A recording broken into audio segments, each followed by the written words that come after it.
جب جنگی حالات ختم ہوئے تو پیارے آقا علیہ الصلوۃ والسلام شہر مدینہ کی طرف اپنے اپنے مکانات میں جانے کا صحابہ کو حکم فرما دیے۔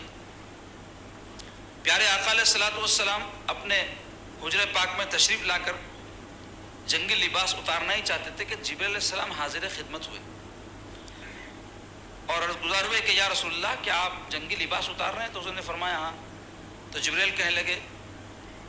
ہم فرشتوں نے ابھی جنگی لباس نہیں اتارا ہے، یعنی اللہ تعالیٰ نے ہم کو جس کام پر مامور کیا تھا وہ پورا نہیں ہوا ہے ابھی،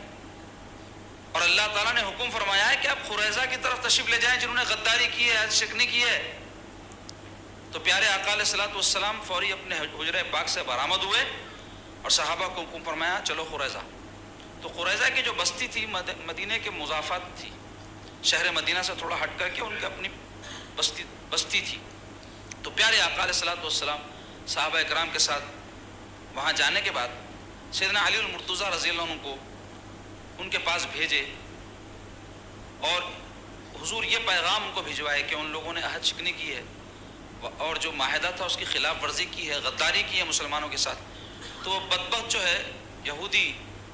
جو غرور میں مبتلا تھے اور ایسا سمجھتے تھے کہ ہم کو کون کیا کر سکتا، انہوں نے کہا کہ کیسا معاہدہ، کیسی ہے شکنی، یہ محمد صلی اللہ علیہ وسلم ہے کون، معاذ اللہ، اس طرح کی باتیں کرنے لگے۔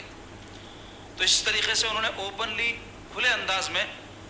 جو بھی معاہدہ تھا سرکار کے اور ان کے بیچ میں اس کے ختم کرنے کا اعلان کر دیا تھا۔ تو پیارے آقا علیہ الصلوۃ والسلام نے صحابہ کو حکم فرمایا کہ وہ محاصرہ کر لیں، سارا محاصرہ کر لیا گیا۔ تو اس بیچ میں یہود کی طرف سے یہ پیغام سرکار کو پہنچایا گیا کہ اس سلسلے میں آپ جو ہے سعد ابن معاذ رضی اللہ عنہ جو انصار صحابی ہیں اور بڑے زبردست صحابی، ان کے واقعات ہجرت کے ابتدائی واقعات میں گزرے، تو ان سے تعلقات یہود کے بڑے زبردست تھے۔ تو ان کو آپ جو ہے بھجوا دیں اور ہمارے سلسلے میں جو اختلاف ہوا ہے جو فیصلہ بھی وہ کریں گے ہم مان لیں گے۔ ایک عجیب تماشا دیکھو آپ، اللہ کا رسول ان کے بیچ میں ہے، اللہ کے حبیب ان کے بیچ میں ہے، یہ بدبخت کہہ رہے تھے کہ ہم سرکار کے جو غلام، سرکار کے جو صحابی ہیں سعد ابن معاذ، ان کا فیصلہ مانیں گے اور اللہ کے رسول کی بات ماننے تیار نہیں ہیں، کیونکہ حضور پاک علیہ الصلوۃ والسلام کو اللہ کا رسول مانتے ہی نہیں تھے بدبخت۔ تو حضور علیہ الصلوۃ والسلام نے ان کی اس تجویز کو منظور فرمایا۔ حضرت سعد ابن معاذ جنگ خندق میں زخمی ہو گئے تھے کہ کافر نے ان کو ایک تیر مارا تھا جس سے ان کی اکحل نام کی ایک رگ، جس میں جو ہے انسان کے جسم کا بہت خون کا زیادہ حصہ ہوتا ہے، وہ کٹ گئی تھی، جس کے نتیجے میں ان کا بہت سارا خون بہہ گیا تھا۔ تو سرکار پاک علیہ الصلوۃ والسلام ایسی محبت ان سے فرماتے تھے سعد بن معاذ سے کہ ان کے علاج کے لیے بنفس نفیس سرکار ان کے خیمے میں تشریف لے گئے تھے اور حضور علیہ الصلوۃ والسلام نے دست اقدس سے ان کا علاج فرمایا تھا۔ تھوڑی سی طبیعت سنبھلی تھی، حضرت سعد بن معاذ ایک دعا کیے تھے جنگ خندق کے موقع پر، جب ہیبت ناک حالات پیدا ہوئے تھے تو ویسے وقت میں وہ اللہ کے حضور میں یہ دعا کیے تھے کہ الہی اگر اس جنگ کو تو نے اپنے نبی اور کافروں کے بیچ میں آخری جنگ اگر مقرر کیا ہے اور یہ جو زخم مجھے پہنچا ہے تو میں اس زخم میں شہید ہو جاؤں، اور اگر اس کے بعد بھی جنگیں تو نے دشمنوں سے میرے سرکار کی رکھی ہیں تو مجھے زندہ رکھ تاکہ میں اپنے رسول کے لیے لڑتا رہوں اور ان کے لیے اپنی جان کو لٹاتا رہوں۔ یہ دعا انہوں نے کی تھی۔ تو ہوا یہ کہ ان کا جو ثالثی بنانے کا فیصلہ سرکار نے فرما دیا تو وہ زخمی حالت میں حاضر خدمت ہوئے اور سرکار پاک علیہ الصلوۃ والسلام جو ہے ان کو فرمائے کہ ان لوگوں کا ایسا ایسا خیال ہے کہ آپ جو فیصلہ ان کے بارے میں کریں گے یہ منظور کریں گے۔ تو حضرت سعد ابن معاذ کہنے لگے یا رسول اللہ ان بدبختوں کے بارے میں جو غدار ہیں، جو دھوکے بازی کی ہے اور وعدہ توڑے ہیں، عہد شکنی کی ہے،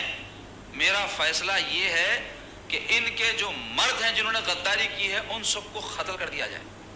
ان کے عورتوں اور بچوں کو غلام بنا لیا جائے اور ان کا جتنا مال و متاع ہے مسلمان مجاہدین میں تقسیم کر دیا جائے۔ یہ سنتے ہی پیارے آقا علیہ الصلوۃ والسلام ارشاد فرمایا کہ اے سعد تم نے بھی عینی وہی فیصلہ دیا ہے جو اللہ کو منظور ہے، اگر اس بارے میں وہی اترتی تو وہ وہی حکم آتا۔ تو اس کے مطابق جو بدبخت تھے وہ بنو قریظہ کے ان کے مردوں کو قتل کیا گیا،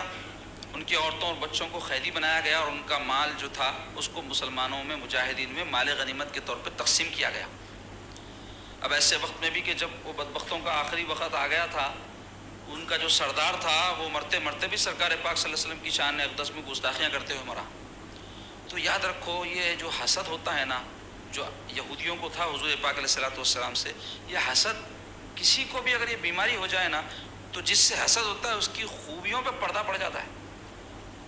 محسود کی خوبیوں پر پردہ پڑ جاتا ہے۔ دنیا میں آپ دیکھیں،